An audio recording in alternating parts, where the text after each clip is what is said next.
One false report, one hidden tattoo, one classified phone call, and suddenly the woman they tried to throw off the training roster was standing at the center of a military takedown. By morning, the bullies were in custody, the stolen gear was recovered, and the nobody they mocked had become the most dangerous person on the base. Have you ever met a bully so cocky it was almost impressive? That was Staff Sergeant Ryan Hollis, 100%. He was standing in the middle of the obstacle course, a smug look practically painted on his face, his voice echoing over 35 soldiers sweating it out in the Georgia sun. "The new girl thinks she's hot stuff," he announced to literally everyone. "I'll give her 10 minutes before she's crying for her mommy." It was one of those mornings where the sun felt like it had a personal problem with you. If you've ever seen someone get picked on just for being quiet, you already know what's about to happen. And if you believe in karma, do me a solid and hit that like button, because you are going to love how this story ends. 20 feet away, Corporal Kate Brennan didn't so much as blink. She was a fresh transfer, only on base for a month, a quiet woman who did her work and kept her head down. To most people, she just blended into the scenery. But for a loudmouth like Hollis, her silence was like waving a red flag at a bull. "Hey, Brennan, are your ears painted on?" he yelled, stomping right up to her. "Need a head start? I mean, this course is for actual soldiers." A few of his followers chuckled. His main yes man, Corporal Draven, even elbowed the guy next to him. But Kate? She just stood there, her expression giving away absolutely nothing. Without saying a word, she began rolling up her sleeves. First the right, then the left, each movement slow and deliberate. As the camo fabric bunched up at her elbows, the entire platoon saw it. Her forearms were crisscrossed with a map of old, pale scars. But that wasn't what made everyone's mouth hang open. It was the ink. Her entire left forearm was covered in a giant tattoo of a bald eagle, its wings spread wide as if in mid-flight, and held tight in its talons was what looked like a long code of letters and numbers. This wasn't some five and dime tattoo. This was a masterpiece, the kind that costs a small fortune and tells a big story.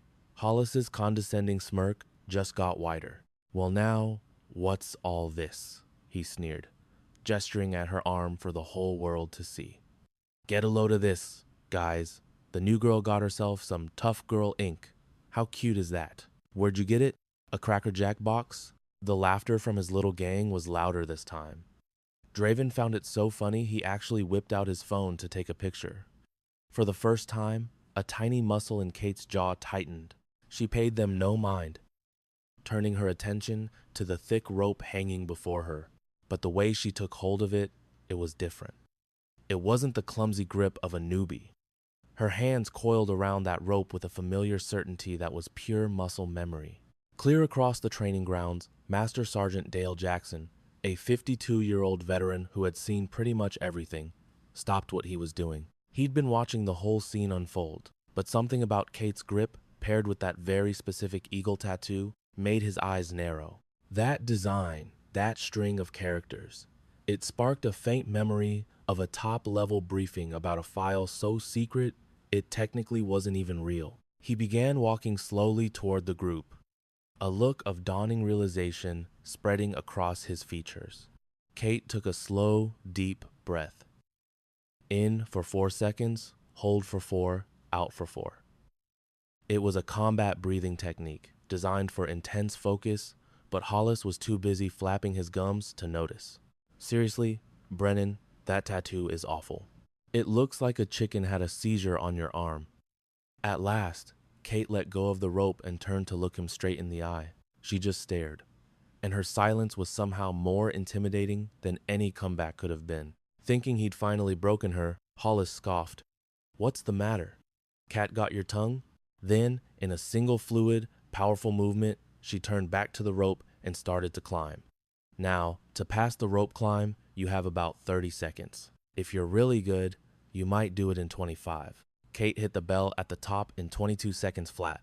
She moved like a perfectly oiled machine, no wasted motion, just pure, efficient strength. On the way down, she didn't just slide, she walked her hands down with flawless form, landing on her feet without a whisper of sound. The entire training field fell completely silent. Then, Hollis began to clap slowly and sarcastically. Wow, look at that. Beginner's luck, everyone. Let's see if she can do it again.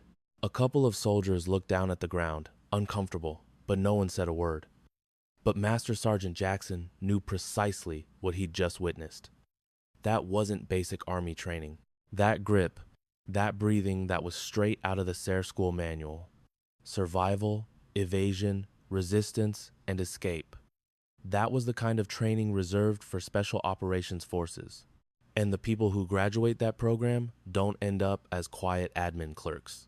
While Hollis tried to regain the platoon's attention, Kate strolled over to the water cooler, took a long drink, and pulled out a small, worn notebook, jotting down a few notes as if nothing had happened. Hollis was obviously thrown off his game. His lackey, Draven, tried to help him out. "What are you writing in your little diary, Brennan?" "Dear diary, a big mean man was mean to me today." Kate just clicked her pen, tucked the notebook away, and gave him that same cold, unreadable look. Draven instinctively took a half step back. Hollis jumped back in, his voice a little too loud and a little less steady. "All right, let's go, people. Wall climb is next. Brennan, try not to chip a nail." As the platoon moved toward the 12-foot wall, Master Sergeant Jackson quietly fell into step beside Kate. "That ink," he said, his voice just above a whisper. "The code on your arm. What's the story there?" For the first time, a flicker of something passed over Kate's face, maybe recognition. "That's not something I can talk about, Master Sergeant," she answered, her voice equally low. Jackson just gave one sharp nod. He knew better than to push, but the puzzle pieces were snapping into place in his mind. Task Force 17, Operation Sandstorm, the ghost unit that was never officially acknowledged, the mission that brought 40 hostages home from deep inside enemy territory, and that eagle insignia. If that tattoo was authentic, then Corporal Brennan wasn't just another soldier. She was a ghost, a living legend. Hollis, desperate to reassert his authority, went first, scrambling over the wall with a lot of theatrical grunts. When it was Kate's turn, he made a big deal of checking his watch. "We'll give you the full 2 minutes, Brennan." "No need to rush." She began her climb, and from the ground, Jackson watched her every move like a hawk. But something was terribly wrong. Jackson had noticed Hollis messing with the wall earlier that morning. Just as Kate's fingers curled around the final handhold at the very top, the entire piece tore away from the wooden wall. With a horrifying shriek of metal, she was suddenly dangling 12 feet above the hard-packed dirt by a single hand, swinging back and forth. The entire platoon gasped. But Kate didn't scream, and she didn't drop. In a move that seemed to break the laws of physics, her stomach muscles clenched like steel, and her free hand shot up, smacking the top edge of the wall. Her fingertips dug into the splintered wood with a grip that should have been impossible. Then, with a single, explosive pull, she launched herself over the top and landed on the other side as softly as a cat. You could have heard a pin drop in the silence that followed. Jackson knew, in that instant, that wasn't training. That was pure survival instinct, honed in the most dangerous places in the world. Hollis was the first to speak, his voice cracking with panic. "See? Someone must have rigged that to make her look good." Kate walked back around the wall, her breathing still steady and calm. She didn't utter a single word. She knew he'd done it, and he knew that she knew. But Draven, being the idiot he was, shoved his phone right in her face. "Smile for the camera, you fraud." "This is going right to the group chat." And he snapped 3 quick photos, sealing his own doom. The pictures showed her tattoo, her face, and the broken piece of the wall. Then he turned away, his thumbs a blur on the screen. Not even 30 seconds later, the photos were live in the unit's private chat. 18 people immediately hit the laugh react button. The comments started flooding in. "Total phony, tactical Barbie, that ink is so fake. Did her boyfriend draw it on with a magic marker?" Brennan glanced down at her arm. The eagle stared back, its talons clutching a code that only a handful of people on the planet would ever understand. She pulled her sleeves back down, covering it again. Not out of shame, but because this was all part of her plan. Hollis was predictable. Draven was careless. And predictable. Careless people make massive mistakes when they think they're in control. Have you ever been totally misread just based on how you look? The training day continued. A full tactical gear inspection was next, followed by a timed run carrying heavy ammunition cans. Lieutenant Marcus Carver, the officer overseeing the training range, showed up around 9:45 to watch over the rest of the day. He was 30 with sharp, observant eyes, and he followed the rulebook so closely that he was either your greatest asset or your worst enemy, depending on what side of the rules you were on. He was holding a clipboard and had absolutely zero tolerance for safety violations. During the ammo can run, Hollis saw his opening. While Brennan was in the middle of her run, he pulled Lieutenant Carver aside near the equipment shed. Even from a good 20 feet away, while he was trying to untangle some climbing gear, Jackson could hear Sergeant Hollis laying a trap. Snippets of the conversation floated across the noisy training yard. "A huge safety risk, sir," Hollis was saying, his voice full of fake concern. "She actually took her gloves off on the climbing wall. That's putting everyone in danger." Lieutenant Carver's expression hardened. He glanced over at Brennan, who was at that very moment demonstrating perfect form, lowering a 40-pound ammo box to the ground back straight, using her legs. Hollis, smooth as a snake, handed a piece of folded paper to the lieutenant. It was an official complaint, already filled out, with Brennan's name typed at the top. Carver's face was unreadable as he scanned the document. "You're making this official, Sergeant?" Hollis puffed his chest out. "Absolutely, sir." "The rules apply to all of us." Carver nodded slowly, his eyes cold. "I see. I'll take care of it." As Hollis walked off, he shot Brennan a smug, triumphant smirk, and Jackson felt his hands ball into tight fists. Trying to frame someone with a fake safety violation wasn't just a dirty trick. It could end a soldier's career. It meant mandatory investigations, immediate suspension from duty, and was a quick way to get kicked out of the Army entirely if the higher-ups decided they didn't like you. And Sergeant Hollis had just aimed that weapon at a soldier who wasn't even trying to defend herself. The second Hollis was gone, Master Sergeant Jackson stood before Lieutenant Carver. "Sir, may I speak candidly?" Carver looked up from his clipboard. "Go on, Master Sergeant." "I was the safety officer for that wall climb." Corporal Brennan's gloves never came off. Not for a single moment. I would bet my entire career on it. Carver stared at him for a long, silent moment, weighing his words. "I believe you. But Hollis submitted a written report. That ties my hands. I have to launch an official inquiry." "I get that, sir. I just wanted to make sure my own report was officially on the record as well." Lieutenant Carver's gaze shifted back to Brennan.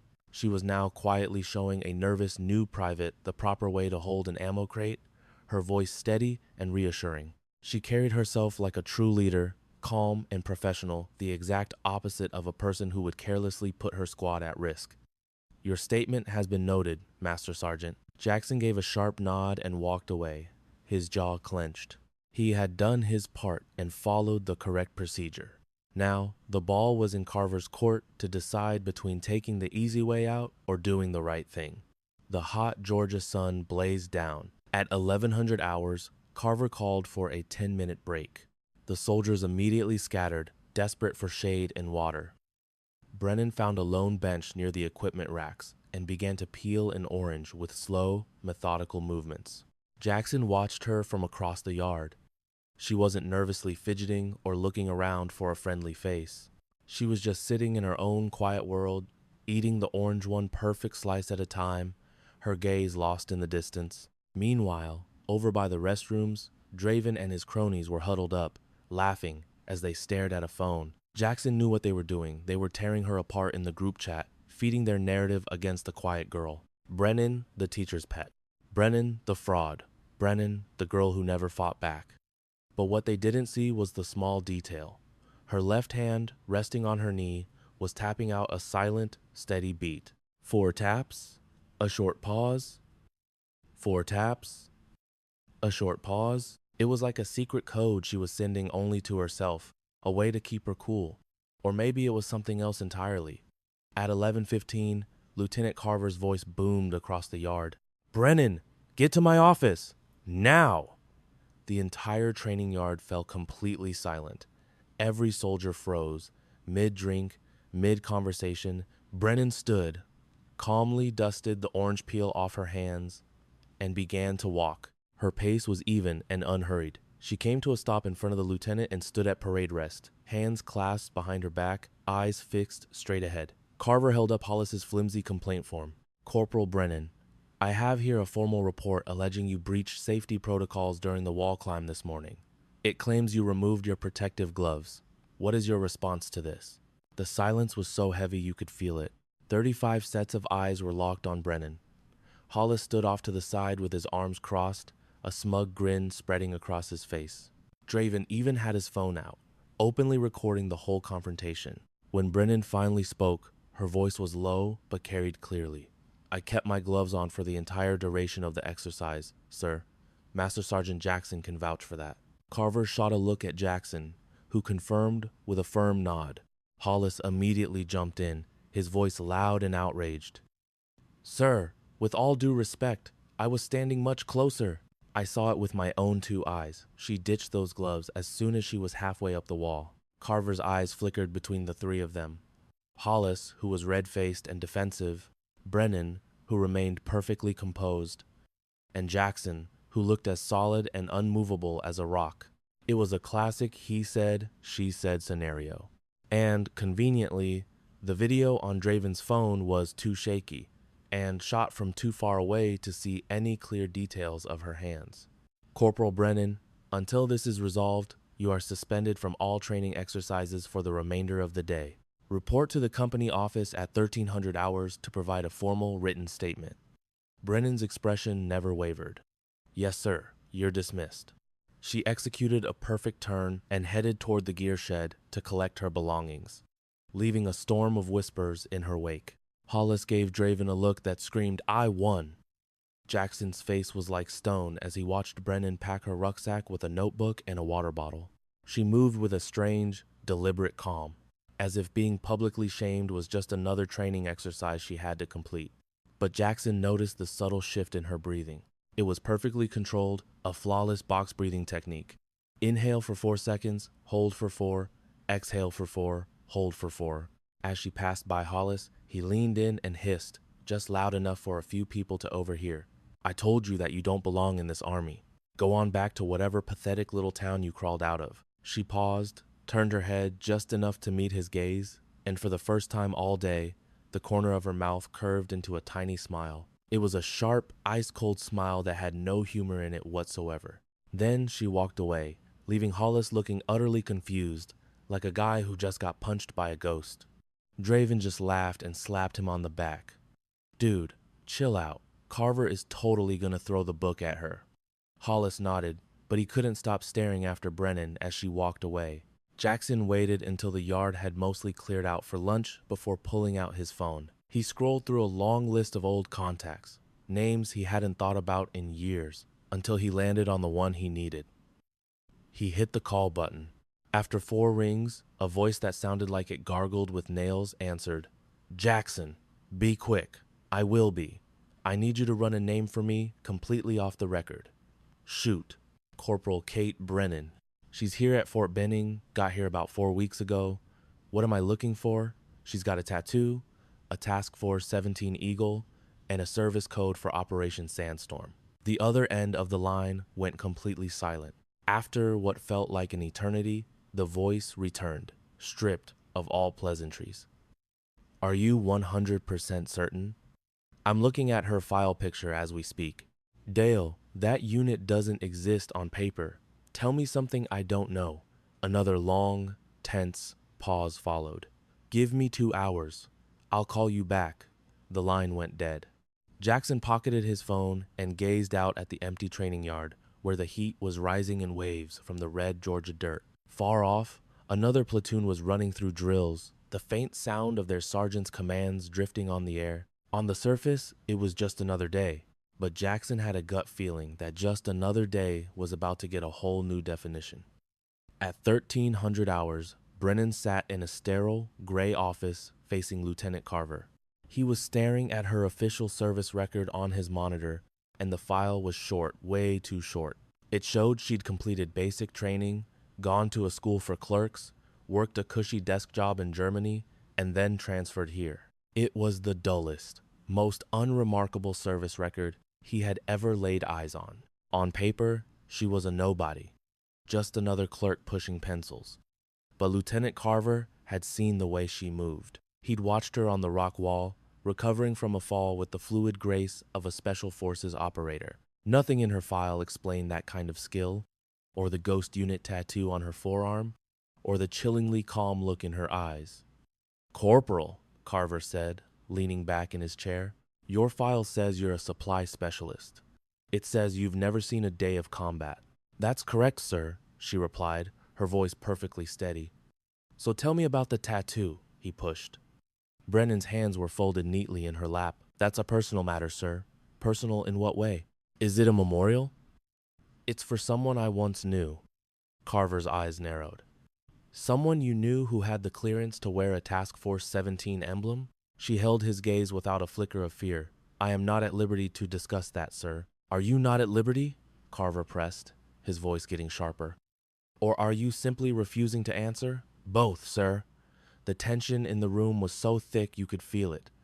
Carver was stuck.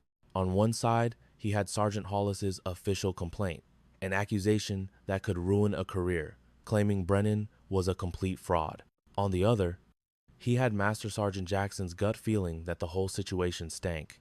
And sitting right in front of him was a corporal with the moves of an assassin, the cool head of a spy, and a tattoo that officially didn't exist. "Corporal Brennan, let me be crystal clear," Carver said. "If you faked your service record, you're finished. If that tattoo is an act of stolen valor, that's a felony. But if there's a part of your file that's been classified and wiped, you need to give me something to work with.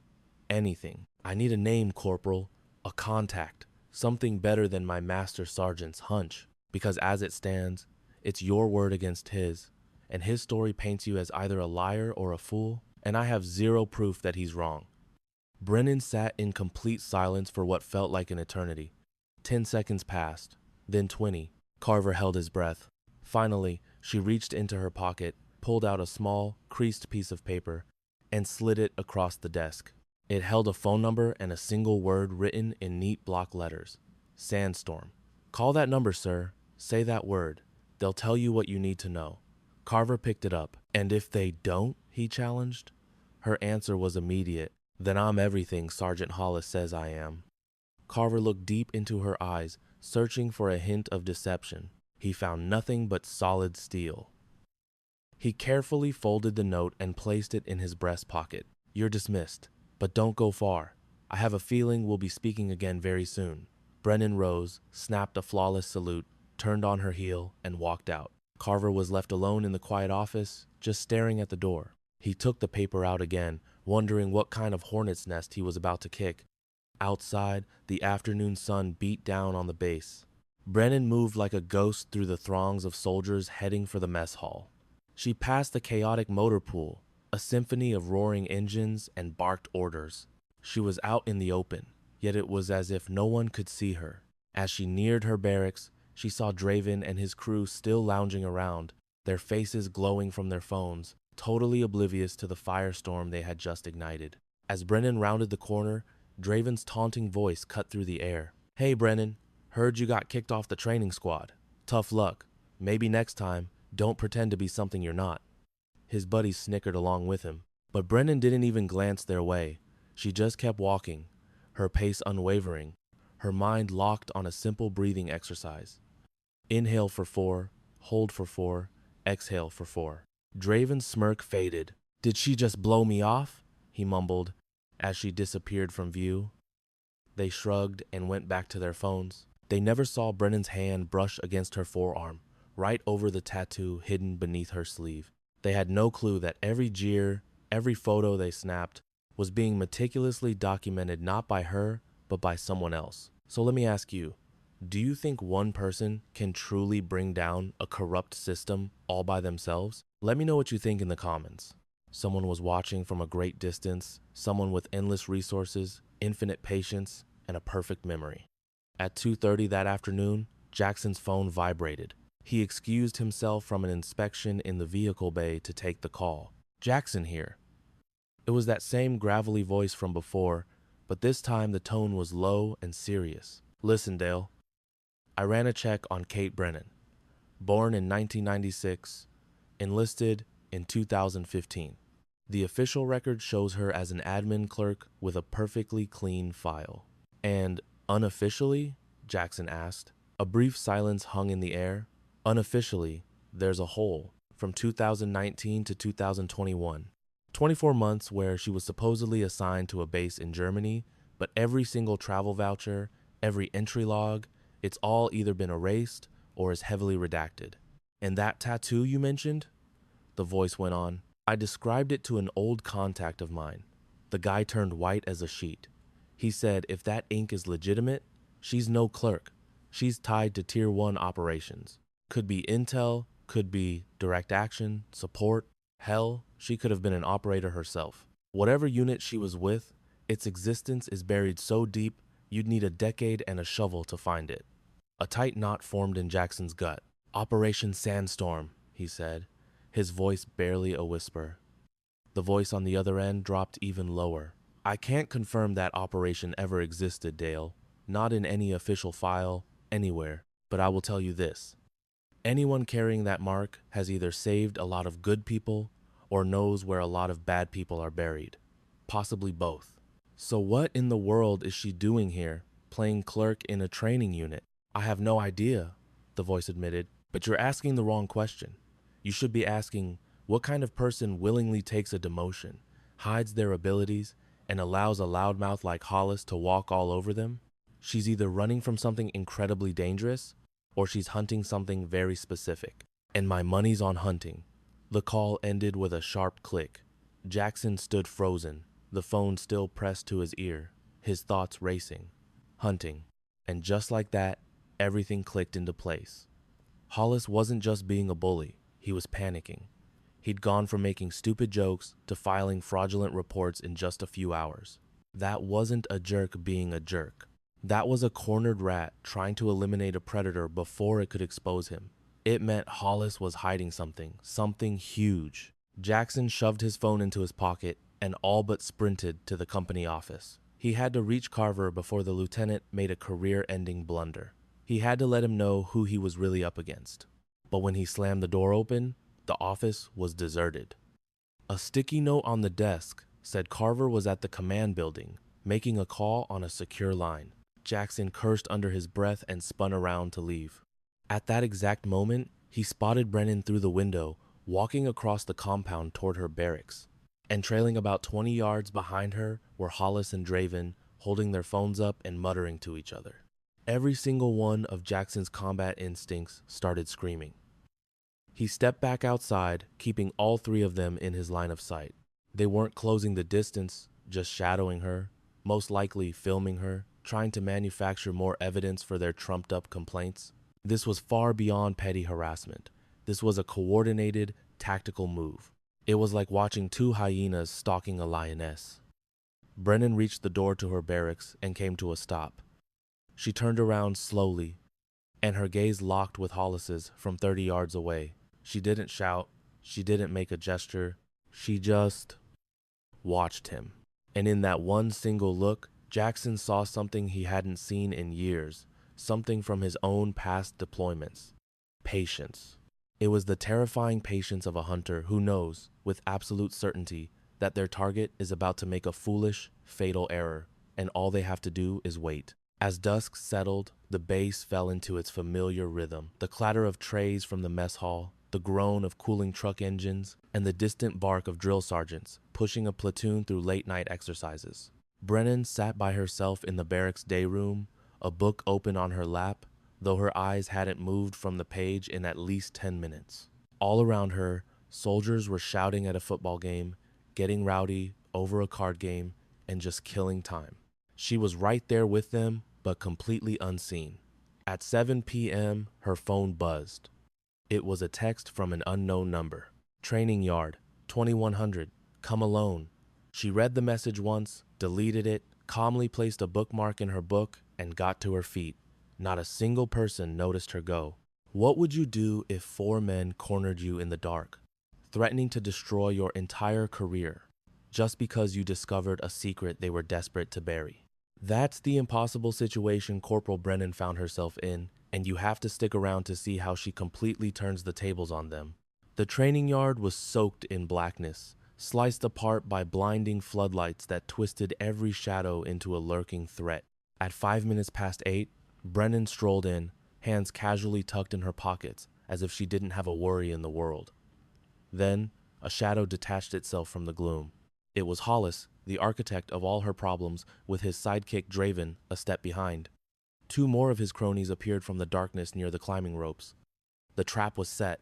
"Glad you could make it," Hollis sneered, but Brennan detected a slight tremble in his voice. He was on edge. She simply stopped, about 15 feet away, letting her heavy silence answer for her. "You're becoming a real problem, Brennan," Hollis said, inching toward her. "Sticking your nose where it doesn't belong. You're making powerful people nervous, and we can't have that." Brennan didn't even flinch. She just watched him get closer, her total calm throwing him completely off balance. That's when Draven stepped forward, shoving a glowing phone into her face. He started with a few dumb, childish pictures from their private group chat, but then his thumb started flying. He whipped through a gallery of screenshots, supply inventories, serial numbers for expensive tactical gear, and shipping manifests. And there it was, plain as day, on two of the records, their names printed in bold, Hollis and Draven. "You're a smart one, Brennan," Hollis hissed, his voice dropping into a low growl. "You've probably pieced it all together. So this is how it's gonna go. Tomorrow morning, you're putting in for a transfer.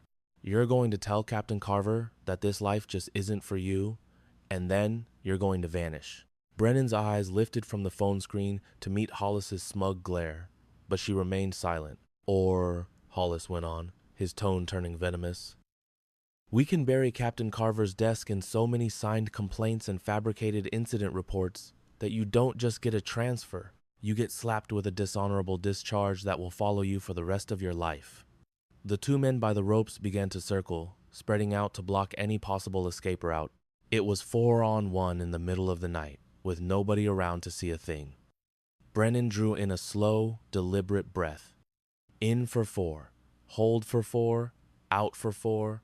Then, in a voice that was barely a whisper but sharp enough to cut glass, she delivered her one-word answer: "No." Hollis looked completely stunned. "What did you just say?" "No," she said again, her voice like solid rock. "I'm not transferring, I'm not quitting, and you're going to need a lot more than your fake reports and some pathetic photos to make me." Draven let out a shaky laugh. "You actually think you're some kind of action hero?" he sneered. "You think that stupid tattoo of yours is going to protect you?" Brennan's gaze snapped to him, and the air suddenly felt 10 degrees colder. "It's not for decoration."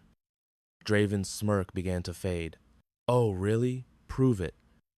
A tiny, cold smile played on Brennan's lips. "I am." That was the last straw for Hollis. He lunged, getting so close she could smell the sour coffee on his breath. "You have no idea what you're messing with."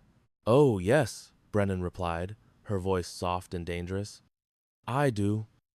The challenge hung thick in the air. Far away, a truck horn sounded, a noise from a different universe.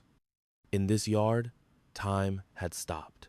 Hollis looked like he was about to swing, his fist twitching, but he pulled back.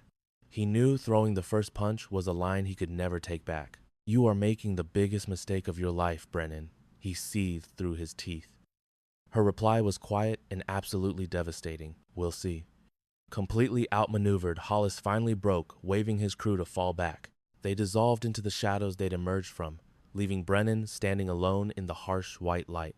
As they disappeared, Draven chanced one last look back, his face a mixture of pure confusion and a whole lot of fear. The moment they were out of sight, Brennan exhaled a breath she hadn't even known she was holding. Her hands, which had been hanging loosely at her sides, finally uncurled from tight fists. She had been ready for the fight, ready to defend herself with brutal, calculated force, and ready to shut down their entire illegal operation tonight. But this, them walking away, this was even better. They were still collecting all the evidence she needed, making one arrogant error after another. She took the long way back to her barracks, a winding route she knew was a complete blind spot for security cameras.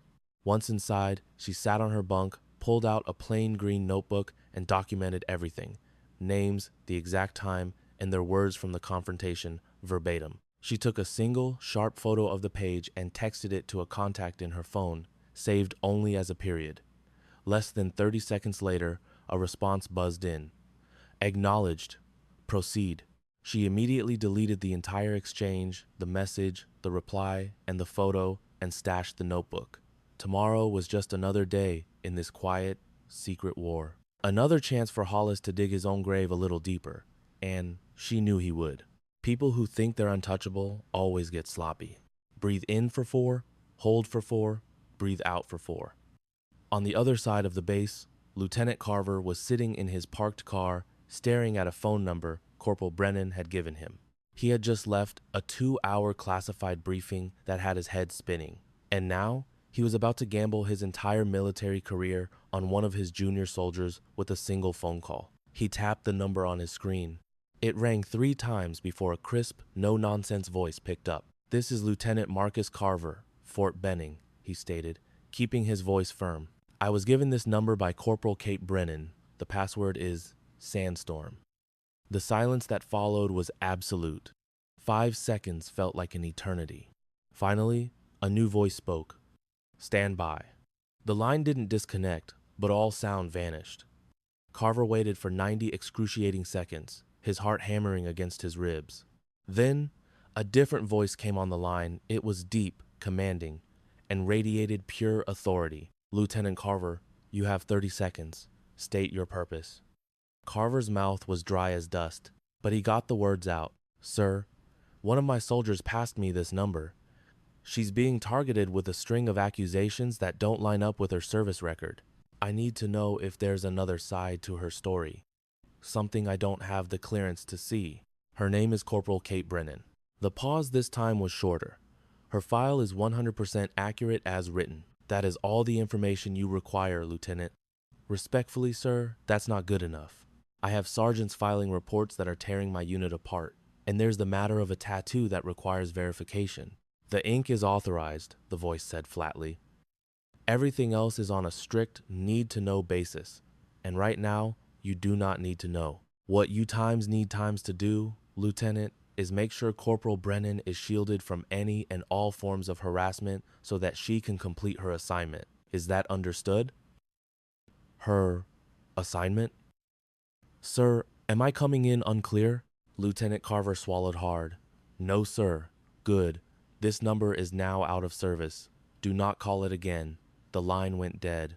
Carver just sat there in the dark, the phone still pressed to his ear as it all clicked into place. Protected, assignment, authorized. Brennan wasn't some corporal caught in a jam. She was a damn operator. And Sergeant Hollis hadn't just picked a fight with a soldier. He had picked a fight with a loaded weapon. And he had no idea he'd just put the barrel to his own temple. Carver started his engine and drove straight to his office. It was time to file some official reports of his own, the kind that would put Sergeant Hollis under a microscope he wasn't prepared for. Tomorrow was going to be very interesting. Miles away, Brennan slept soundly, her breathing deep and even. Hidden beneath her uniform sleeve, the eagle tattoo on her forearm seemed to stand guard in the darkness, its talons clutching a set of coordinates, a hidden map that pointed directly toward justice. The clock ticked past midnight, a profound silence fell over the base, but it was the heavy, electric quiet that always comes right before a thunderstorm. Something was about to break. By 7 in the morning, you could feel the tension on the training field. Rumors were spreading like wildfire. Brennan was suspended, Hollis was filing formal charges, Lieutenant Carver was on the warpath, the giant gears of the military were grinding, and everyone felt the vibrations. Brennan was officially on desk duty, but when her friend Jackson showed up at 7:15, he saw her sitting on a bench, her gear packed and ready, looking perfectly calm. In that one moment, he got it. She wasn't here to be defiant. She had been sent. A quiet, systematic takedown was underway, and it just proves one thing.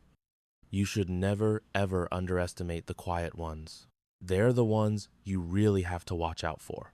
The moment Hollis spotted her on the training field the next morning, he looked like a completely different person. All that chest puffed out arrogance from the day before had evaporated, replaced by this jittery, nervous energy. He was huddled up with Draven near the equipment shed, the two of them whispering and frantically checking their phones like they were waiting for a hurricane warning. Jackson found himself a prime spot to watch the show, notepad at the ready. You could feel it in the air. A lit fuse was sizzling its way toward a bomb. Right at 0730, Lieutenant Carver stepped out of the company building, but he wasn't by himself. He had two military police officers flanking him, one on each side. A heavy, immediate silence fell over the entire yard. Guys who'd been laughing and stretching just a second before were now frozen solid. MPs on the training grounds only ever meant one thing. Somebody's career was about to go up in flames. Carver's voice sliced through the thick tension. "Everybody on your feet! Fall in! Now!" 35 soldiers scrambled into formation, their boots stirring up dust that seemed to rise with the nervous beat of a collective heart. Brennan started to get up from her bench to join them, but Carver shot a hand up to stop her. "Corporal Brennan, you stay put." She paused for a beat, then just settled back onto the bench, resting her hands calmly in her lap. Even from clear across the yard, Jackson could see the steady, measured rhythm of her breathing, that perfect four-count combat breath. She wasn't just in the storm, she was the quiet center of it. In the formation, Hollis stood as stiff as a statue, his jaw clenched so hard a muscle was practically twitching in his cheek as his eyes darted between Carver and the MPs. Beside him, Draven looked like he was about to throw up, his hand squeezing the phone in his pocket like a lifeline. The couple of soldiers who had backed Hollis's play were now doing their absolute best to look invisible. Lieutenant Carver marched to the center of the formation, his hands clasped behind his back. His voice was steady when he spoke, but it had an edge that could shave steel. Yesterday, a formal complaint was filed regarding Corporal Brennan's performance during a training exercise. That complaint has now been fully investigated. What I'm about to do isn't exactly standard procedure, but given the circumstances and on direct orders from a higher authority, it's necessary. He let that last part sink in. Master Sergeant Jackson, front and center. Jackson walked forward, his stride solid and confident, the walk of a man who'd seen it all twice and was never surprised. He clicked his heels and snapped to attention next to Carver. "Ready." "Master Sergeant, you were the supervising NCO for yesterday's wall climb. Your verbal report didn't line up with Sergeant Hollis's written one. I need you to state, for the official record and in front of everyone here, exactly what you observed." Jackson's voice boomed, carrying easily across the silent yard. "Sir, I had eyes on Corporal Brennan for the entire duration of the climb. She was wearing her standard issue gloves from start to finish. Her equipment failed, she did not. Her self-rescue maneuver was textbook perfect. She followed every single safety protocol to the letter." A quiet murmur rippled through the ranks. Hollis's face turned to stone, but he was just smart enough to keep his mouth shut. Carver gave a single, decisive nod. "Noted." "Thank you, Master Sergeant." His eyes then locked onto Brennan. "Corporal Brennan, on your feet." She stood, slung her pack over one shoulder, and strode to the front while every pair of eyes followed her. She stopped before Carver and stood at attention, her expression impossible to read. Carver studied her for a long moment, and in that silence, Jackson saw a flicker of understanding pass between them, like the last piece of a complicated puzzle falling into place. "Corporal, I am giving you a direct order. You are to follow it without hesitation. Is that understood?" "Yes, sir. Roll up your sleeves. Both of them, all the way." The silence in the yard was so complete you could have heard a pin drop on sand. Brennan began with her right sleeve. She undid the cuff button and slowly pushed the fabric up, past her wrist, revealing a toned forearm and bicep, until the sleeve was bunched at her shoulder. There was nothing there but tanned skin, lean muscle, and a few faint scars from old training scrapes. Then, she started on her left arm. She rolled this one up even slower, drawing out the moment, because everyone knew this was the arm from the photo. The tattoo started to appear from beneath the camouflage fabric, inch by inch. First, the sharp talons, the black ink, a stark contrast against her skin. Next, the body of an eagle. its wings spreading as the sleeve rose higher. And finally, the entire design was revealed in the morning sun. It was a fierce eagle, its gaze locked forward. Below it was a unit designation, TF-17, 2K-19. And beneath that, two simple words, Op Sandstorm. Jackson heard at least a dozen soldiers gasp out loud. He saw others straining their necks, trying to read the words for themselves. Hollis actually stumbled backward a step, as if he'd been physically hit, bumping into the soldier behind him. Draven's phone fell from his suddenly numb fingers and clattered onto the asphalt. Carver stepped forward, examining the tattoo with a detached, professional air. Master Sergeant Jackson, you served 6 years with JSOC. Do you recognize that insignia? Jackson's throat suddenly felt like sandpaper, but his voice came out deep and raspy. Yes, sir. That is the official mark of Task Force 17. That specific eagle design is unique to their maritime counterterrorism unit. And that operation code, that was a classified mission back in 2019. I'd only ever seen that symbol once before in a top-secret briefing I was never supposed to be in. Now, could some random person just walk into a tattoo parlor and get that? Absolutely not. That exact design is a federally registered trademark. To wear it without earning it is a serious federal crime. But to have it, and for it to be real, Jackson searched for the right words. It means she's been to places that don't exist on any map, on missions that will never be mentioned in any official history. A quiet shockwave of pure disbelief washed over the formation. This wasn't some tall tale you hear in the barracks. This wasn't some new recruit with a tough guy story. This was real. And in that one moment, for every single person who had laughed, pointed, and passed around her picture, the very ground they stood on felt like it had just vanished from beneath their feet. But Lieutenant Carver wasn't finished. He spoke to Brennan again. Corporal, your official military file lists you as administrative support, a paper pusher. There is not a single mention of you ever serving in a combat role. How do you explain this? He gestured to the tattoo. Brennan's answer was quiet, but it sliced through the dead air. Sir, everything in my service record is 100% accurate, but the things that aren't in my record are also 100% true. What in the world did that mean? It means some jobs never make it into the official files. Carver nodded slowly, as if this was the exact answer he was waiting for. Do you have any other proof on your person? An ID? Any documentation? Without a word, Brennan reached into the collar of her uniform and pulled out her dog tags. Just two simple metal plates hanging on a chain. They looked completely ordinary at first. She lifted the chain over her head and handed them to Carver. He turned them over in the sunlight, reading the stamped text aloud. Brennan, Kate, serial number B4471TF17. He stopped cold, his eyes widening. Master Sergeant, is this serial number format standard issue? Jackson stepped closer, took one look at the tags, and felt his own heart pound against his ribs. No, sir. A standard Army serial number would never include a unit designation like that. That specific format is reserved for operators whose entire service history is classified. It's a non-digital way to confirm she is exactly who that tattoo says she is. Carver handed the dog tags back to Brennan, who slipped them back around her neck and tucked them out of sight. He then took a ruggedized tablet from one of the MPs, tapped the screen a few times, and held it up so the entire formation had a clear view. This is a classified database. This morning, I was granted a one-time access code by an officer whose name I cannot disclose. He typed in Brennan's serial number. The screen flashed, and a file appeared. It was mostly covered in huge black bars, redacting dates, locations, and mission objectives. But a few details were left visible. There was a picture of a much younger Brennan in full tactical gear, a long list of medals and commendations, all of them classified, and at the very bottom, a single, chilling line of text. Status: active, special assignment, phase 2. This time, you could hear the shaky gasps for air from all across the yard.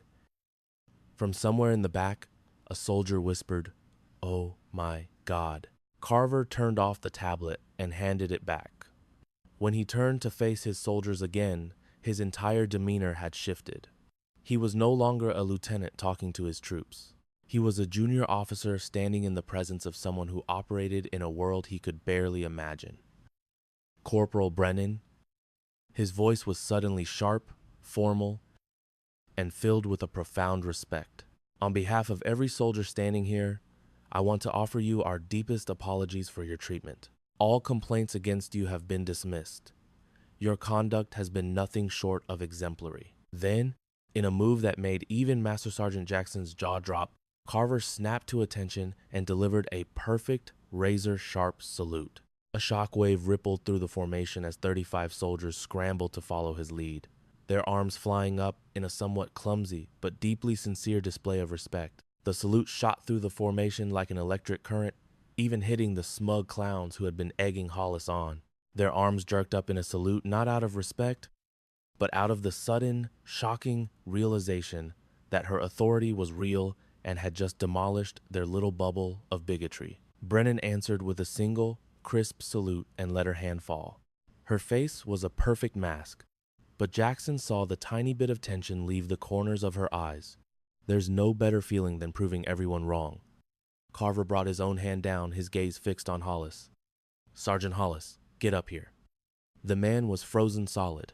His boots could have been bolted to the asphalt as his face cycled from stunned disbelief to blinding fury and finally landed on raw, stomach-churning fear. Draven had to give him a hard shove just to make him take a step. Sergeant Hollis, Carver began, his voice dangerously calm. You filed a falsified safety report. You led a targeted campaign of abuse against a fellow soldier, and from what we're seeing, this goes way beyond simple hazing. Carver gave a slight nod to the military police standing by. You are hereby confined to your quarters pending a full investigation. Give me your phone, your ID, and all personal electronics. Immediately. Sir, I. Hollis's voice was thin as paper. This is just a complete misunderstanding. I was just upholding standards. By forging official documents, by organizing a systematic harassment campaign, by making unauthorized threats on the training grounds at 9 p.m. yesterday evening. Hollis's mouth clicked shut. His panicked gaze flew to Brennan, who simply held his stare with that same unnerving, quiet patience. He was so certain she was a pushover, a quiet loner who had nobody to back her up. It never even occurred to him that every single insult, every single threat he had ever uttered was being recorded, cataloged, and sent directly up a chain of command he didn't even know existed for her. An MP stepped forward. Sergeant, we can do this nicely, or we can do this the other way. Your call. In that moment, all the fight just drained out of Hollis. His shoulders slumped as he fumbled for his phone and wallet, handing over his life like a man who had already lost. As the MP bagged everything for evidence, Hollis made one final, desperate cry. She's framing me. This whole thing is a frame job. They sent her here to set me up. Carver's face looked like it was chiseled out of granite. Keep digging that hole, Sergeant. You're only making the investigators' work easier. As the MPs led him away, Draven stood shaking in the formation, watching his ringleader get marched toward the station. The other soldiers were all staring at the ground, the sky, anywhere to avoid looking at each other, the thick shame of their actions or inaction clinging to them like mud. Carver's voice sliced through the tense quiet. Corporal Draven, you're up. Draven stumbled forward on legs that felt like jelly. Facing the lieutenant, he looked like a man watching his entire future go up in smoke. Corporal, you have a very simple choice to make in the next 10 seconds. You participated in the harassment.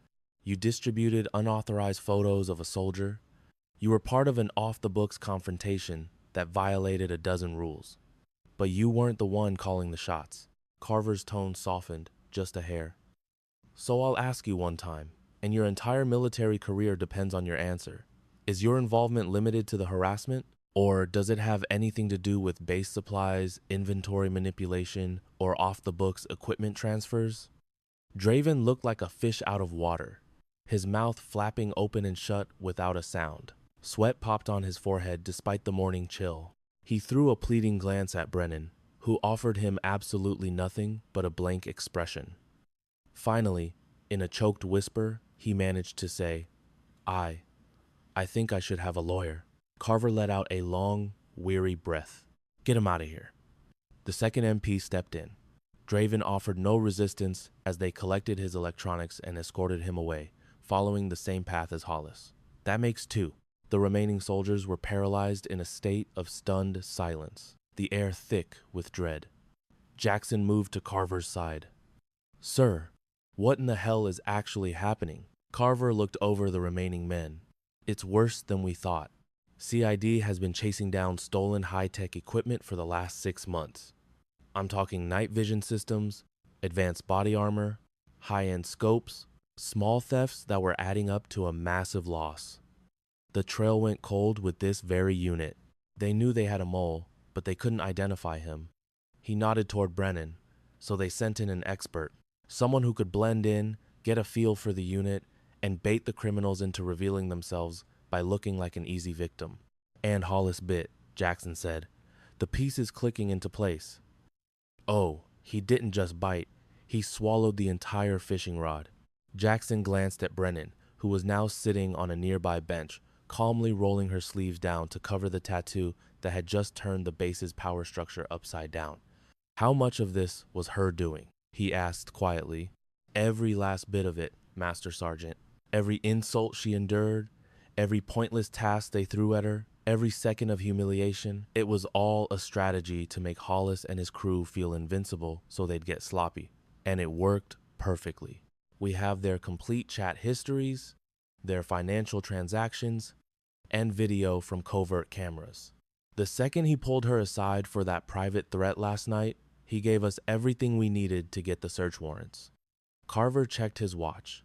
"Warrants which are being served all across this installation right now." As if on cue, Jackson's phone vibrated. He took it out, scanned the message, and his eyebrows nearly hit his hairline.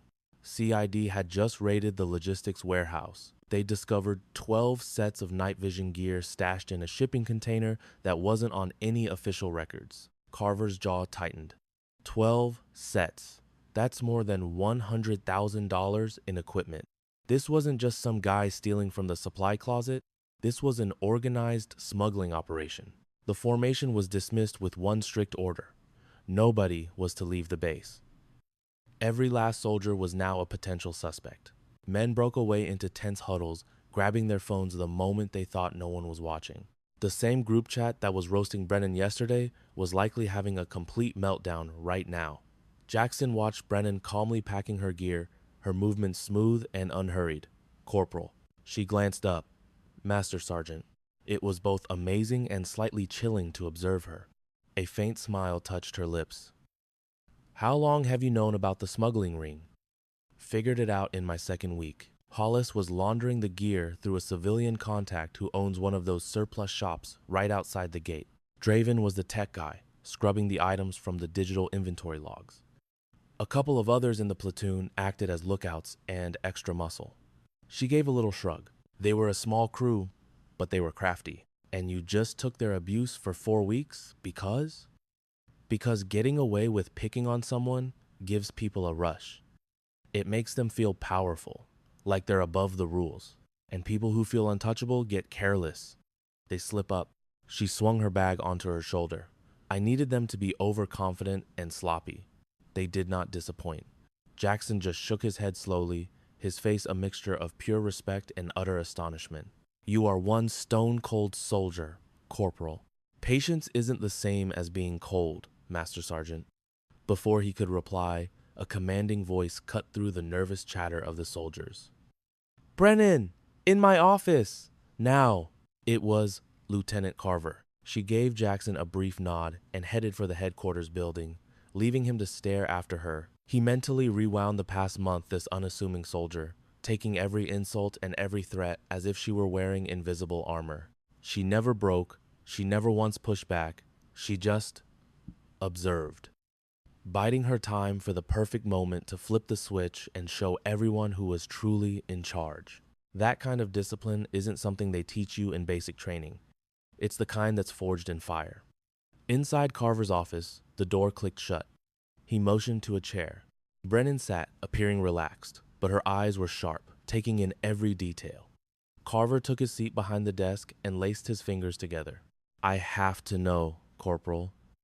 And this is entirely off the books. Why didn't you just come to me on day one with your credentials? Why did you allow yourself to go through all that? Brennan was quiet for a moment, weighing her response. When she finally spoke, her voice was low and even, yet it carried a weight that seemed to fill the room. Because predators don't show their true nature unless they believe their target is completely helpless. I let them see what they wanted to see. A victim. I used their own prejudice as a weapon against them. Sir, Hollis wasn't just a loudmouth bully. He was the linchpin of a smuggling operation that has been bleeding this base dry for months. If I had walked in and flashed a badge, he would have shut down, buried the evidence, and been gone in the wind. I needed him to be arrogant. I needed him to get careless. She leaned forward slightly, her gaze locking with his. 6 weeks of their little jokes gave me every name, every phone record, and every confession I needed to close my case, and they were so busy feeling superior that they just handed it all to me. That tattoo wasn't just bait, Lieutenant. It was the entire trap. Hollis couldn't resist. He had to go after what he assumed was a lie, a simple case of someone faking military glory. But every single time he mocked me, every photo Draven posted online to make fun of me, every ridiculous complaint he filed, it all became another exhibit in my investigation. It created a perfect, documented history of his harassment, it proved what kind of person he was, and it established a pattern of behavior that gave the Criminal Investigations Division more than enough reason to swoop in. Carver just sat there, listening, completely enthralled. I never lost my dignity, sir. I weaponized it. Every insult from Hollis went into my notes. Every mocking photo from Draven went straight into my evidence folder. Every threat, every confrontation, it all helped me build a case that is absolutely airtight. And as of this morning, 40 sets of stolen night vision goggles have been recovered. They called her a failure, a washout.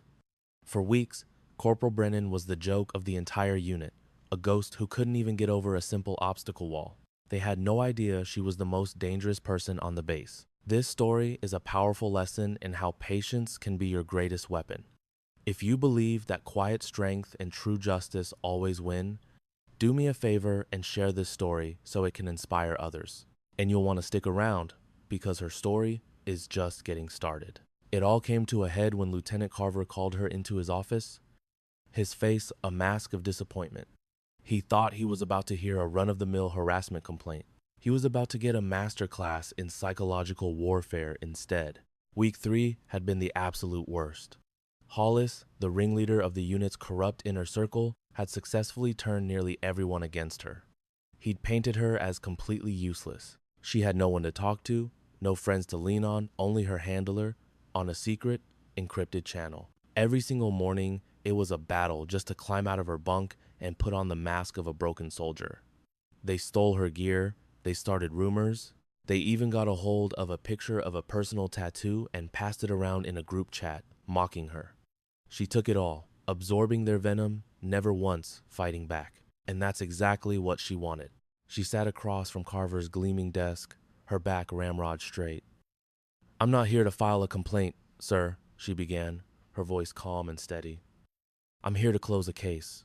Carver leaned forward, confused. "What case?" She let a small, tight smile play on her lips. "The one you didn't even know was open." She then laid it all out. For months, she had been deep undercover, sent in to investigate whispers of a smuggling ring operating out of their own supply depot. Hollis and his crew weren't just bullies, they were criminals, stealing high-tech military gear and selling it on the black market. 9 smugglers are in custody as we speak. Their entire network has been dismantled, and this unit is finally getting cleaned out. She leaned back, her hands resting calmly on her knees. "You asked why I stayed quiet through all the harassment, sir. It's because real justice isn't about being the loudest person in the room. It's patient. It's about letting the guilty hang themselves with their own arrogance and then striking with absolute, undeniable precision." Her voice was soft, but it had an edge of pure steel. True strength isn't about making a scene. It's about having the self-control to do what's right when no one is watching. I kept my mouth shut so the bad guys would get comfortable. And believe me, sir, they talked. The office was completely silent except for the low hum of the air conditioner. Carver stared at her, the full weight of her strategy finally hitting him. Brennan had deliberately made herself a target, soaked up all their cruelty, and weaponized it against them. She had played the part of a broken soldier to perfection. You wanted the unvarnished truth, Lieutenant, and you delivered, he finally admitted, his voice full of awe. He opened a desk drawer, pulling out a folder and sliding it across the table. This just came in from CID. They want you for a full debrief at 1400 hours. They need everything, a minute-by-minute timeline, and your official recommendations on how to seal this loophole for good. The consequences crashed down on the base like a tidal wave. Within the hour, Hollis and his right-hand man, Draven, were formally charged and locked in the base brig. Their phones and laptops were seized, and it took the cyber team less than 60 minutes to crack into everything. Texts, bank transfers, and incriminating messages with the owner of a shady surplus store just off base. By noon, that civilian was in federal custody, and his entire shop was being swarmed by federal agents. The personal humiliation was just as swift.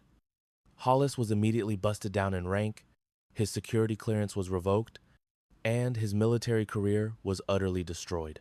The two other soldiers who acted as Hollis's muscle were easily identified on security footage.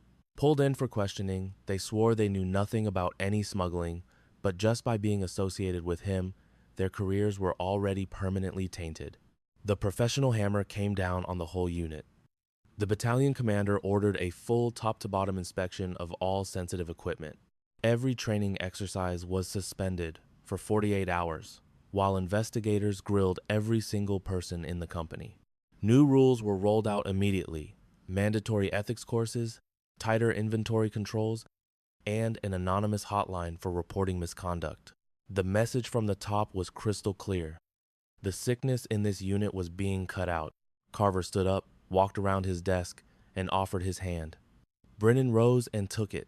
The handshake was firm, a gesture of mutual respect between professionals. For what it's worth, Corporal, you have my deepest respect. What you did took a kind of courage I rarely see. I'm just sorry you had to go through all that to get the job done. It was a necessary evil, sir, and it got results, she said, letting go of his hand. She turned to leave, but as her hand touched the doorknob, Carver said her name one last time. Brennan, that line you used about justice being patient, I think I might have to borrow that. For the first time, a genuine smile touched her lips. It's all yours, Lieutenant. The door clicked shut, and all over the base, the bad guys were learning a hard lesson. Never, ever underestimate the quiet girl in the room. But you never broke, he stated, already certain of her reply. No, if I'd quit, they would have won, she said. Worse than that, the whole smuggling operation would still be running. Our equipment would keep disappearing, landing in enemy hands.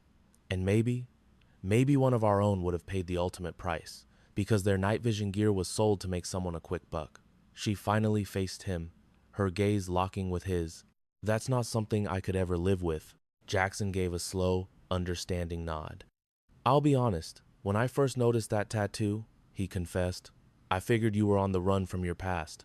I was undercover, Master Sergeant, she corrected him softly. Not from my past, though. I was hiding in plain sight, letting the wolves think the sheep was one of them. And now, that hunt is finished. Time for the next one. There's always another objective, another threat, another bunch of idiots who think the quiet girl is a soft target. A sharp, determined smile played on her lips, and I plan on making a career out of showing every last one of them just how wrong they are. A peaceful quiet fell between them as the sun dipped below the horizon. Elsewhere on the base, inside the Criminal Investigation Division headquarters, agents were compiling a mountain of evidence, guaranteed to lock away several soldiers for a very long time.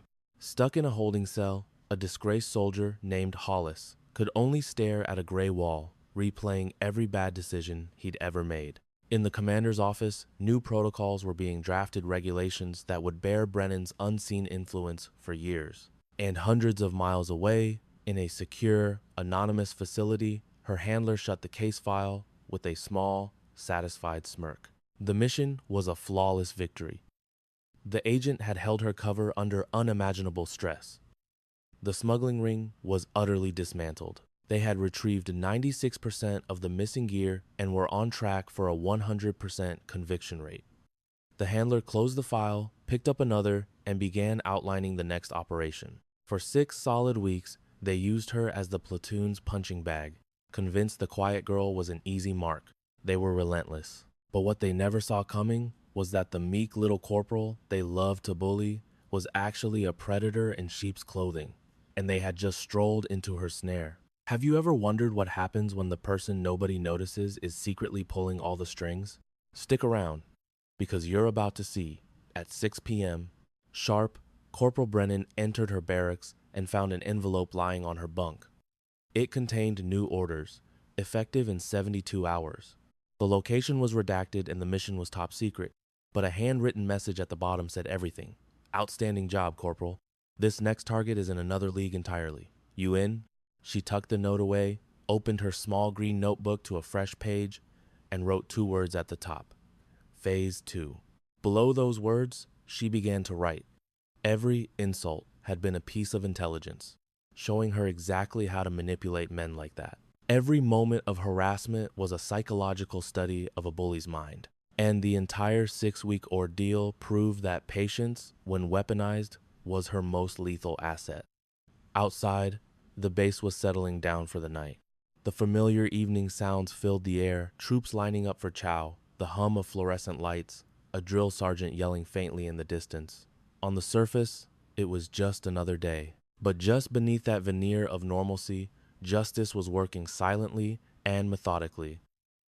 Cleaning house. Brennan closed her notebook, rested her head against the wall, and began the controlled breathing that had anchored her through 6 weeks of self-imposed hell. To the corrupt soldiers around her, she was a non-entity, just the quiet corporal who blended into the background. They never even registered her presence, which was their first critical error. They had no idea that the most lethal operative on the entire base was the one they overlooked daily. Stay with me, and I'll show you why you should always be wary of the quiet ones. Her phone vibrated silently. It was a message from Master Sergeant Jackson, one of the good guys. Heard you're heading out. Last call for a beer? A small smile touched her lips as she replied. Can't. Got an early start.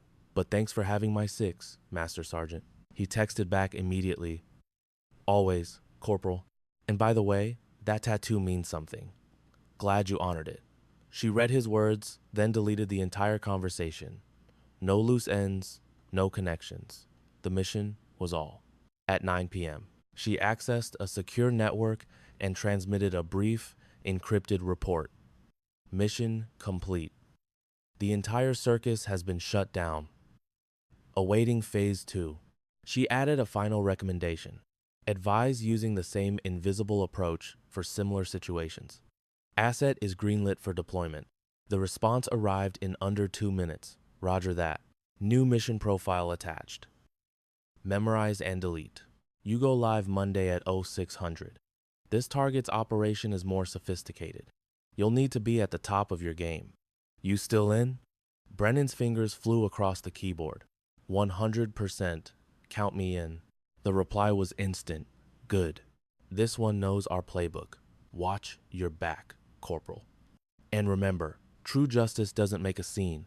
She already knew the ending, typing the creed that defined her. I know, she typed back. It whispers. She downloaded the secure file, committing every single detail to memory before erasing it from her device forever. Her new target was a logistics officer, a trader selling advanced military hardware. This job was more complex, more dangerous, and run by a professional who was deeply paranoid. It meant Brennan had to be a complete ghost, utterly unnoticeable, until the very last second. With the methodical calm of a surgeon, she packed her go bag. Standard issue uniforms, boots, her small green notebook, and the dog tags that served as the only link to her true identity. The last item she packed, carefully bundled in a soft cloth, was a heavy, worn challenge coin. The coin's surface was worn smooth from years of handling. It featured a fierce eagle on one side and a set of classified coordinates on the reverse.